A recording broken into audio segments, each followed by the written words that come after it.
to this special Google Hangout we're doing on foreign policy when it comes to India. I'm very privileged to be joined by guests right now from Washington, D.C. We have Dr. Tanvi Madan of Brookings.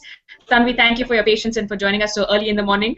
We have Dr. Girija Pandey as well joining us for more on the commercial side of things and the trade ties really between India and China. And congratulations on your book, First Things First, Dr. Pandey. Thank you for joining us. Muniz Jahangir, a well-known Pakistani journalist, is with us as well from Pakistan. I'm just going to start by perhaps we can set up this discussion, Tanvi, by talking about India's foreign policy with the new government vis-a-vis the United States. There's a lot of interest, of course, in that proposed meeting, the bilateral meet between Prime Minister Narendra Modi and the US President Barack Obama in September.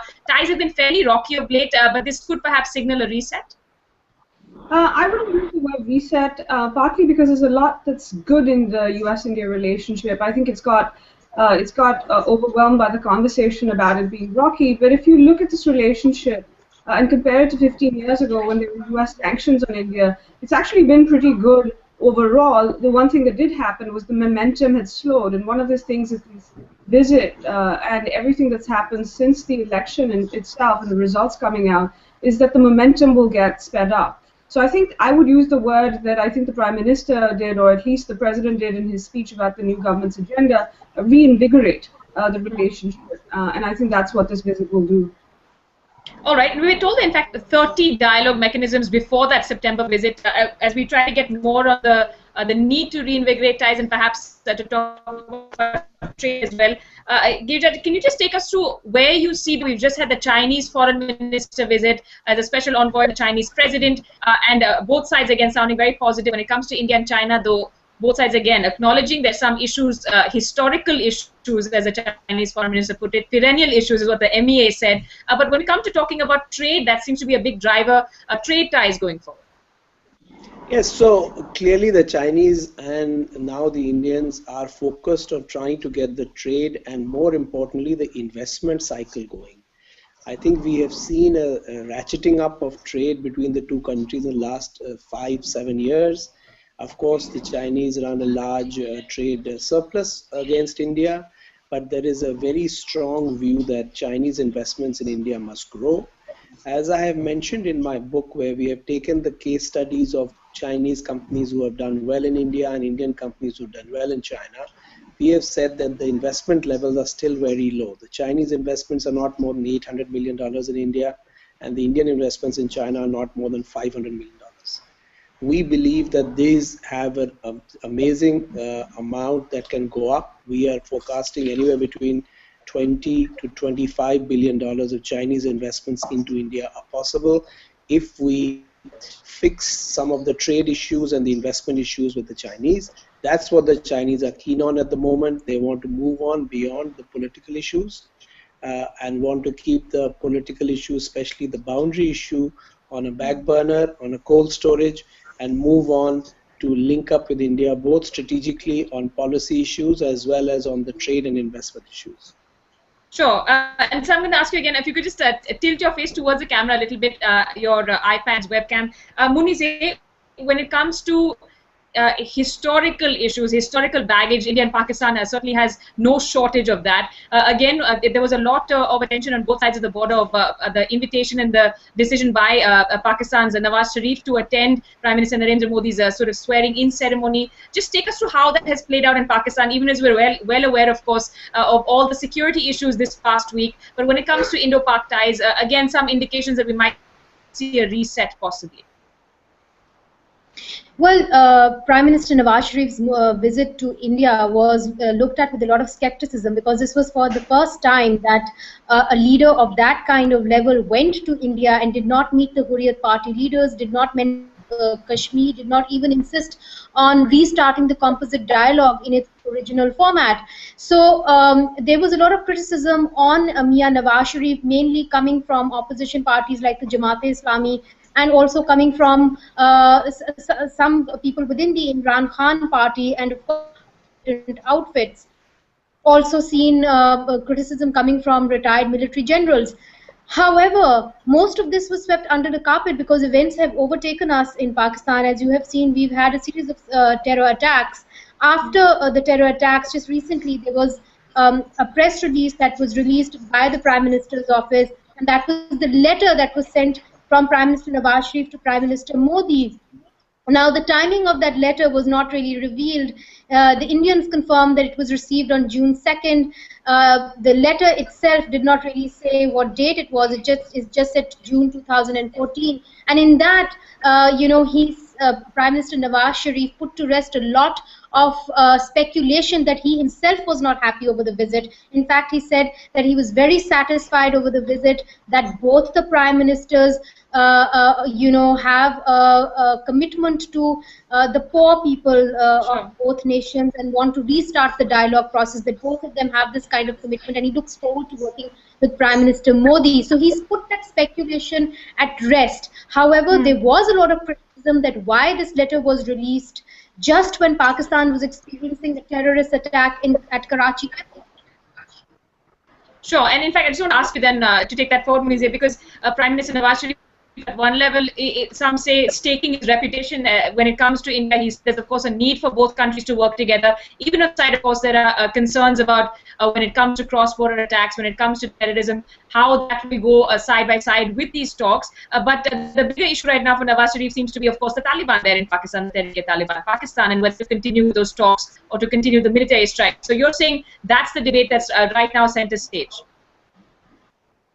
Absolutely, that's the debate that is at center stage. We have seen two very brazen attacks at Karachi airport. We have heard from the Tehreek-e-Taliban Pakistan spokesperson who has said very clearly, Shahidullah Shahid, that more attacks are to come, and he said that this was a revenge attack to the killing of Hakimullah Mahsood, the leader of the Tehreek-e-Taliban, who was killed in a drone strike last November. So they have, it's almost like a war cry against the state of Pakistan. The top level officials of Pakistan, whether that be the civilian or the military, have had many meetings over the past 24 hours trying to chalk out a strategy on how to deal with the Taliban threat. We do know there is some speculation, there is some confirmed reports that the military is very keen to start an operation in Waziristan, which is really the hub of Taliban militants and foreign fighters. There has been already a warning sent out to them that all foreign fighters should leave North Waziristan, especially the Uzbeks. And let me remind you that it was the Uzbek militants who were involved in the attack at the Karachi airport. So there has been a warning sent. Now there is infighting, Amrita, between various Taliban groups, and a lot of people over here believe that this is perhaps the most opportune time to attack North Waziristan, South Waziristan, Tira Valley, all of these areas where the Taliban at the moment are said to have kind of safe havens, because not only are amongst them, certainly the public opinion is very much against the Taliban. The military seems to be strategically, technically ready to go for a strike in these areas, and they're really waiting for a green signal from the politicians. However, I might just add over here that the last time there was this kind of momentum that was built, it was after Malala Yousafzai, a 14-year-old girl from Swat, was shot at. She survived that attack, of course. And what we saw was that the military was very keen to go in, and they pointed fingers at the politicians saying they are not ready. However, when we spoke to the politicians and we spoke to the head of states at the time, they said the kind of picture that the military drew out, which meant that the kind of reprisal attacks that would follow that attack, that was something that they were very concerned about ahead of a general election, and that is why they stepped back. So there is, in between deciding what to do with the Taliban, there is also perhaps a lot of misunderstanding, a lot of a trust deficit between the military leadership. Sure, and even as we talk about the trust deficit internationally or between the two countries, but Tanvi, just to ask you, when it comes to the US, when it comes to China, and we have the new leadership here, of course, making it very clear, we were told earlier that the foreign policy priorities will be the neighborhood. Of course, US is an important relationship as well. Tanvi, I just want to ask you, again, is it going to be essentially looking at investment and trade as a big drivers and our new sort of realities? Is it a sort of pragmatic outlook we're seeing on all sides? I think yes, on the pragmatic side. I think then candidate Modi, just before the results came out, in an interview he gave, in fact, basically said the reason this, one of the reasons he was going to double down on this relationship was that it was indeed good for both countries and important for both countries. And saying this was, in some ways, it was a useful relationship. So it wasn't just for the emotional or the ideological reasons, but because for geopolitical, economic reasons, it was important. And so I think, you will see now there's a set of things that the two countries are working together on, everything from kind of geopolitically, and this is where geopolitics, economics, and I'd say something that is very connected to both, but somewhat separate, which is the energy issue. Now, on the geopolitics, I would actually, in fact, I would see the emphasis that Prime Minister Modi's government is placing on the neighborhood, not just with the statements, but with the first visits of both Prime Minister Modi and Foreign Minister Sushma Swaraj in the neighborhood. The US would think this is a good thing because they also think this helps with regional stability. One of the things you'll see a lot more talk about is regional connectivity between all the neighbors, but even beyond. So kind of going into Central Asia and Southeast Asia, and India being kind of the linchpin or right in the center of all this. So I think the US would see this as a positive that this neighborhood strategy is going on. But I think, as you said, trade and investment is going to be a driver, and not just from the government side, though I think there are a number of policies, for example, that people here will be watching very closely for in terms of the Indian government's moves, because there is a feeling that some of that relationship slowed down because of some policy decisions in India. And so one of the things that they will watch very closely is any policy pronouncements over the next few months, but also the budget, which will be watched very, very closely here. There are some difficulties in the trade and investment side. There's some concern that Indian companies have about doing business here, but also trade issues. So I think, it's in some senses it's natural for friction to grow as trade and investment does, because you're rubbing up against each other more often. But one of the things that will happen, you're already seeing a bump in sentiment. One of the most optimistic set of views in the US these days in terms of the relationship is from the private sector. So there is a lot of hope in that sense. Interesting. And of course, policy paralysis, something the previous government was sort of flogged over, at least in the media and by the political opposition at that time. Girija, when we talk, and you were saying that even in your book, you've been looking at the trade ties and the need to better them. It's something that the Chinese Foreign Minister's delegation, when they came here, they said they're looking at more investment, they're looking at possible industrial parks. India's, of course, raised the trade deficit issue several times.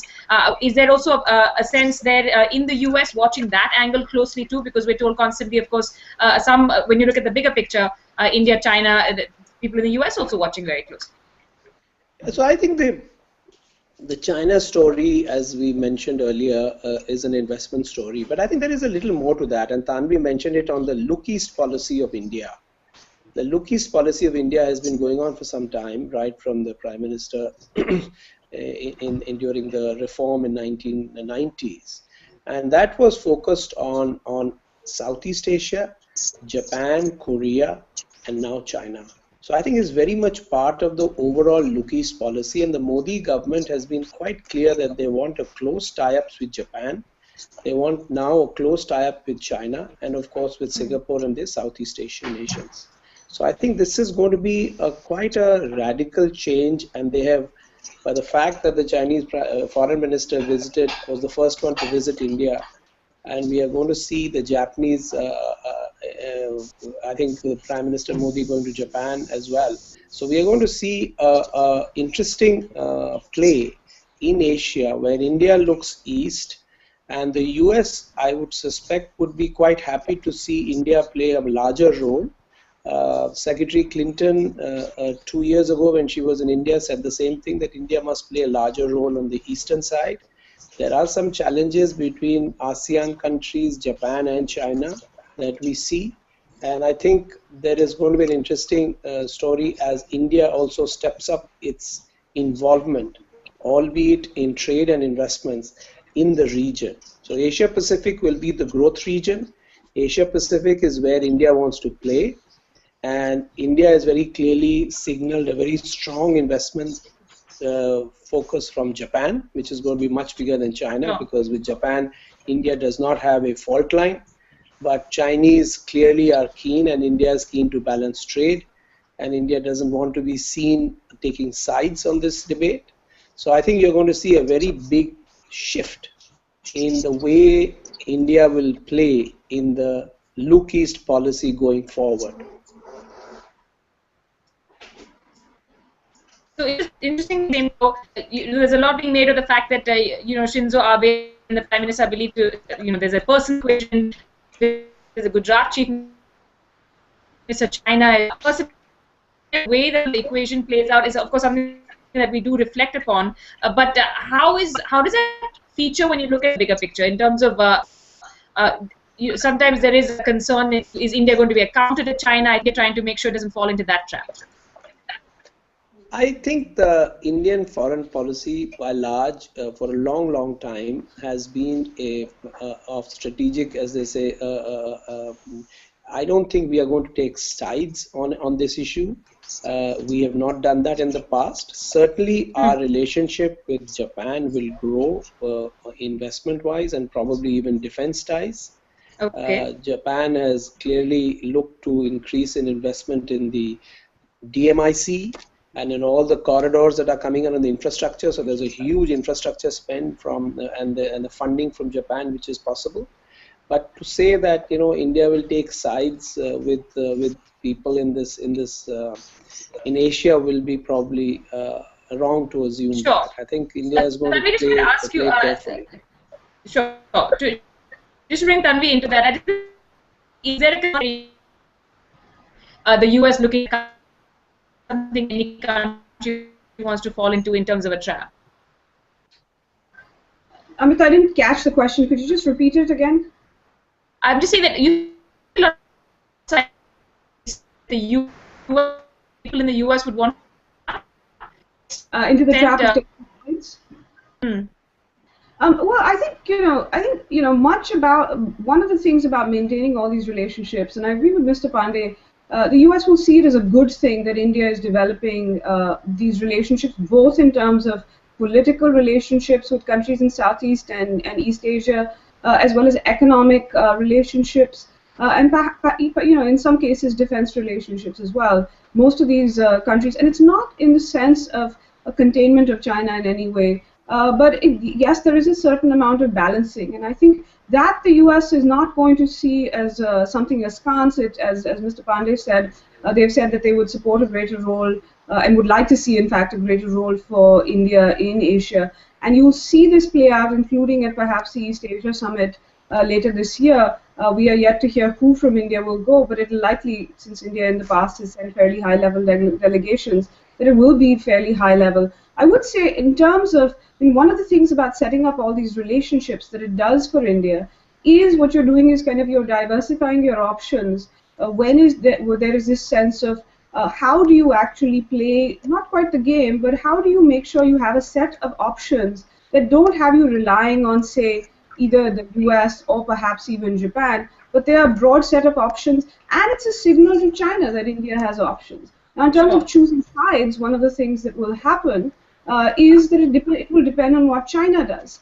If, for example, China behaves in an assertive manner, then you will see India, in fact, trying to use, or at least that is the theory, that India will try to use the fact that it has these broad set of relationships to not just signal, but perhaps to indicate to China that it also has options, and it's not just China in India's neighborhood, it is India in China's neighborhood. But I think that first and foremost, I suspect that Prime Minister Modi will also see these very much as economic relationships, and in that sense it doesn't have to be a zero-sum game, though it could be. I would say across the board, a lot of what we're talking about in terms of where all these bilateral relationships will go will depend on two things. One, what happens with India domestically, especially on the economic side. Without kind of good growth, good governance, many of these options are not going to be able to be realized, especially in terms of improvement of relations. And the second thing is, and we don't know what's going to happen in this sense, what kind of crises on the foreign policy side the Prime Minister will face, whether it is with China, with Pakistan, or in other realms. And at some level, across the board, we're hearing, of course, this massive mandate he's gotten does give him an advantage, perhaps, over his predecessors. Munizi, I just want to ask you, and as we wind down the chat, Munizi, I just want to ask you, in Pakistan, and of course, when Prime Minister Nawaz Sharif did visit, there's, of course, the way that the Indo-Pak ties are sort of dominated by some of the baggage that we've seen in the past. There's also concern in terms of trade, in terms of enhancing those relationships. I just want to ask you, how is that playing out in Pakistan? Is there any interest in sort of the India-China, the Chinese foreign minister's visit, or any of these other economic visits we're tracking? Well, Amrita, as I said, that events have overtaken us. I think on our television screens for the last 2 days, we have been battling with the Taliban militants at the Karachi airport. So there really has been not much else foreign news, and there's also very little appetite for foreign news in Pakistan, unfortunately. However, when you talk about trade with India, I did a story when Prime Minister Nawaz Sharif went to meet your Prime Minister there, Narendra Modi. And by and large, the talk shows on television were drawing a very different picture from what I heard from people on the streets. They were the hawks on televisions, and because they make sexy television, they were on television saying that perhaps, trade should be put on the back burner. We should talk about contentious issues like Kashmir. We should talk about other contentious issues. There was a lot of anti-India rhetoric on television as usual. But when I went to the Sabzi Mandi, for example, the vegetable market, or to the streets of Pakistan, and I spoke to over 20, 30, 40 people, just regular people, asking them for the purpose of my reporting, what do they think of Prime Minister Nawaz Sharif's visit? They were very positive. Most of them said, look, we have to live with our neighbors. We cannot change our neighbors. We have to have friendly relations. And if this means that it means less unemployment in both countries, if this means that we will get another means to our livelihood, if this means that there'll be even an iota of a difference in our lifestyle and it'll improve, we want to do trade with just anybody that comes around. I also met people who, one of them actually had a divided family on the other side. So what people over here are of the sentiment, because there's so much poverty. There has been rising poverty. We are facing a power shutdown. We are facing, lack of shortage of water, shortage of electricity. Unemployment is high. The first thing on people's mind is how to get the economy back on track, and it seems that is also on the minds of the two Prime Minister, of Narendra Modi. He came on that bandwagon of development, of economic progress, and certainly Mian Nawaz Sharif, because in his letter to Narendra Modi, he says that in many ways our futures are integrated with our common economic destiny. That's exactly the words that he used.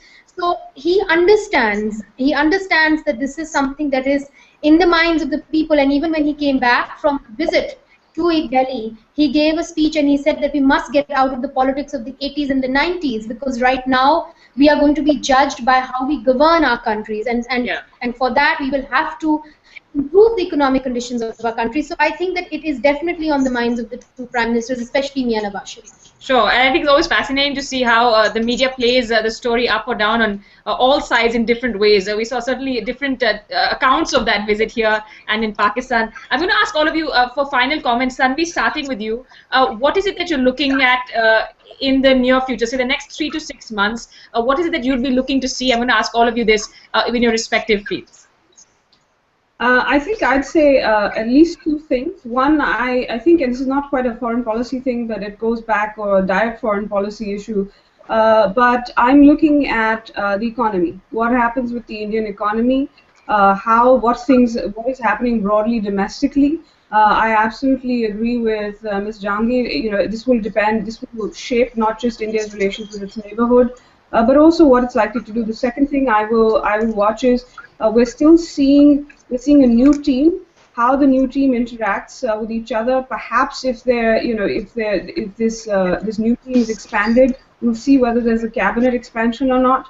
And some of the policies, especially on who the new defense minister is going to be. Is the Prime Minister going to be bring in more people in the PMO who look at foreign policy? And then I'd say it's going to be interesting to see over the next few months, as Prime Minister Modi travels abroad and other leaders come in, how they interact and whether or not we will see kind of increasing signals about what Mr. Modi said, Prime Minister Modi is thinking in terms of the relationships. Is it going to be, as he says, a diversified set of mutually beneficial relationships, or is India going to lean one way or the other? And I'd say finally, I'm looking at with some trepidation about whether there will be a crisis of some sort and how Prime Minister Modi's new team will handle it.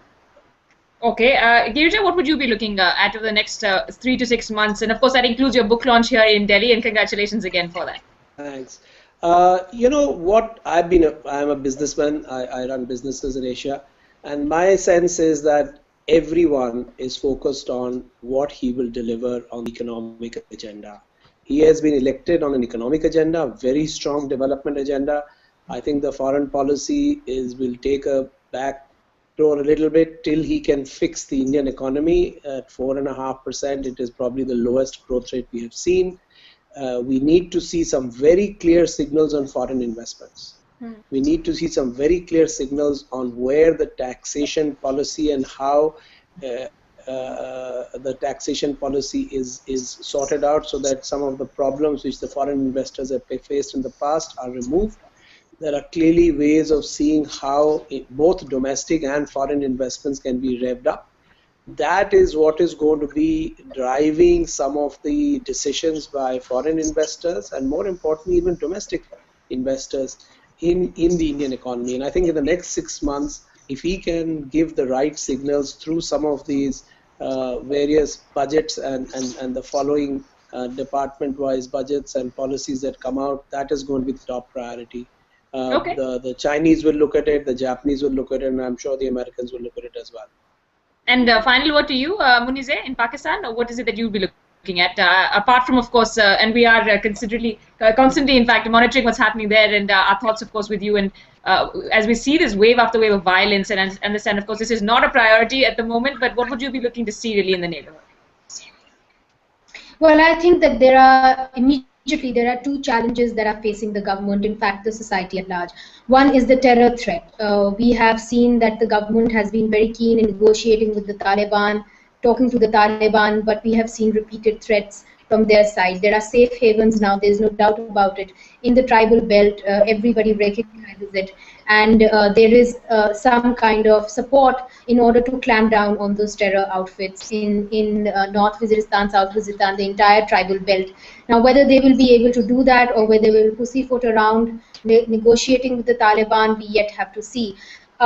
Once they start operation in these areas, there is going to be a blowback. And will Pakistan be ready for that blowback? Our security agencies ready for that blowback? That is something that the government shivers when it thinks of it, and I don't really blame them. So this is going to be a very, very hard decision for them. Thirdly, there is the civil-military relations that have suffered in the last few years. You have seen that it's been like a pendulum. We've had military rule, then civilian rule, then military rule, and the military continues to be extremely powerful in this country. They have demonstrated that by closing down Geo Television Network, which was an independent news media channel. We are, as journalists, we are still struggling to get that back on air, and we all feel that though they have made their mistakes, and certainly have made their mistakes, the answer is not to close down or shut down a media network.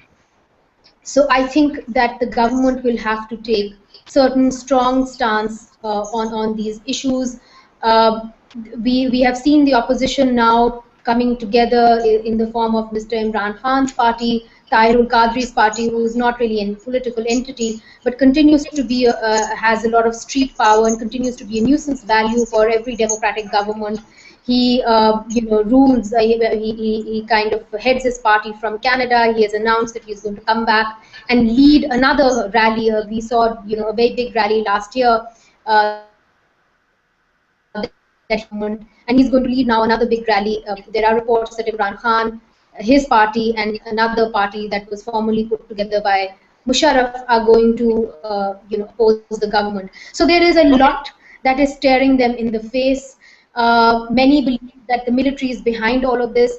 So whether the government can pull itself out of this quagmire of terror, bad civil-military relationships, and then get onto the track of economy, is going to be their major challenge, and that's what we are going to be looking at. And I think perhaps a reminder then for India to stop being so insular also, because we're seeing the security situation in the neighborhood sort of unravel. Certainly waiting to see what happens in Afghanistan. We're seeing what's happening in Iraq right now. But a reminder, I suppose, to us in the media as well to stop being so insular and navel gazing. But I appreciate all of you joining us, and we're going to continue to try and take this conversation forward. So I hope we can chat with you sometime soon again in the future.